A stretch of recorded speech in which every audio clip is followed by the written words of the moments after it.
Nehru trophy വള്ളംകളി നടത്തിപ്പിൽ നിന്ന് വിവാദ event management company Oscar events പുറത്ത്. നിർമ്മാണ ജോലികൾക്കായുള്ള കരാർ നൽകിയില്ല. ഓസ്കാർ ഇന്ന് വീണ്ടും ടെൻഡർ സമർപ്പിച്ചിരുന്നു. കോഴിക്കോട് ആസ്ഥാനമായുള്ള ഇവന്റ് മാനേജ്മെന്റ് കമ്പനിക്കാണ് പുതിയ കരാർ നൽകിയിരിക്കുന്നത്. ഓസ്കാറിന് കരാർ നൽകാനുള്ള തീരുമാനം വിവാദമായതോടെയാണ് റീടെൻഡർ നടപടികൾ ആരംഭിച്ചത്. മനീഷ് മഹിപാൽ ഉണ്ട് കൂടുതൽ വിവരങ്ങളുമായി. മനീഷ് മഹിപാൽ, അങ്ങനെ ഓസ്കാർ പുറത്തായി അല്ലേ?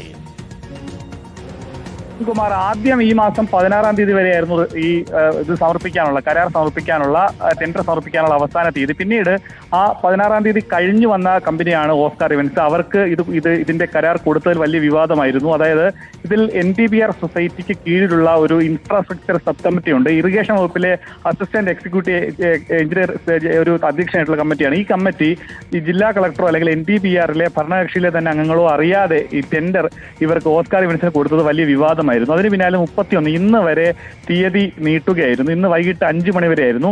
അതിൽ 16 കമ്പനികളിൽ വന്നതിൽ നിന്നാണ് കോഴിക്കോട് ആസ്ഥാനമായിട്ടുള്ള ഒരു കമ്പനി ഇപ്പോൾ ഇവന്റ് മാനേജ്മെന്റിന് വേണ്ടി തെരഞ്ഞെടുത്ത ടെൻഡർ സമർപ്പിച്ചതിൽ നിന്ന് അവരെ കരാറുമായി മുന്നോട്ട് പോകുന്നത്.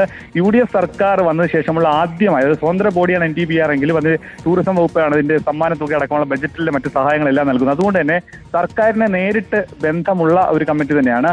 അതിൽ ഇങ്ങനെയുള്ള ഒരു വിവാദത്തിൽ പെട്ടതിന് പിന്നാലെ ഉമാ തോമസ് അടക്കം അതിൽ അനിഷ്ടം അറിയിച്ചിരുന്നു. അതിന് പിന്നാലെയാണ് ഈ ഓസ്കാർ ഇവന്റ്സിന് കൊടുത്ത ടെൻഡർ നടപടി റദ്ദാക്കുകയും പിന്നീട് ഇന്ന് വരെ തീയതി നീട്ടുകയും ആ രണ്ടാമത്തെ ടെൻഡർ നടപടികളിലും ഓസ്കാർ ഇവന്റ്സ് പങ്കെടുത്തിരുന്നു. പക്ഷേ അവരുടെ അപേക്ഷ തള്ളുകയായിരുന്നു. ഈ തവണ 50 ഇന പരിപാടികൾ, അതായത് നെഹ്റു ട്രോഫിയുടെ UDF സർക്കാർ വന്നതിന് ശേഷം അതിന്റെ സമ്മാന തുകയടക്കം കൂട്ടിയത്. അതുകൊണ്ട് തന്നെ ഇത്തവണ പവലിയൻ ഒപ്പം തന്നെ കാണികൾക്ക് ഇരിക്കാനുള്ള ഇരിപ്പിടം അടക്കം 50 ഇന പരിപാടികൾക്ക് വേണ്ടിയിട്ടാണ് ഇവന്റ് മാനേജ്മെന്റ് പുറത്തുനിന്ന് ക്ഷണിച്ചിട്ടുള്ളത്. അതിനു വേണ്ടിയിട്ടുള്ള ടെൻഡർ നടപടികളാണ്. ലക്ഷക്കണക്കിന് രൂപയുടെ പരിപാടിയാണ്. ഒപ്പം തന്നെ കായലിൽ നടക്കുന്ന പരിപാടി തന്നെ അതീവ സുരക്ഷ വേണ്ട പരിപാടിയാണ്. പക്ഷേ ഇങ്ങനെയുള്ളൊരു പരിപാടിക്ക് നേരത്തെ അപകടമുണ്ടാക്കിയ ഒരു കമ്പനിയെ ക്ഷണിച്ചതാണ് വിവാദമായത്. Arunkumar, thank you. മനീഷ് മഹിപാലാണ് വിവരങ്ങൾ നൽകിയത്. അങ്ങനെ വിവാദ ഓസ്കാർ ഇവന്റ് മാനേജ്മെന്റ് കമ്പനി നെഹ്റു ട്രോഫി വള്ളംകളി നടത്തിപ്പിന്റെ ടെൻഡറിൽ നിന്ന് പുറത്ത്.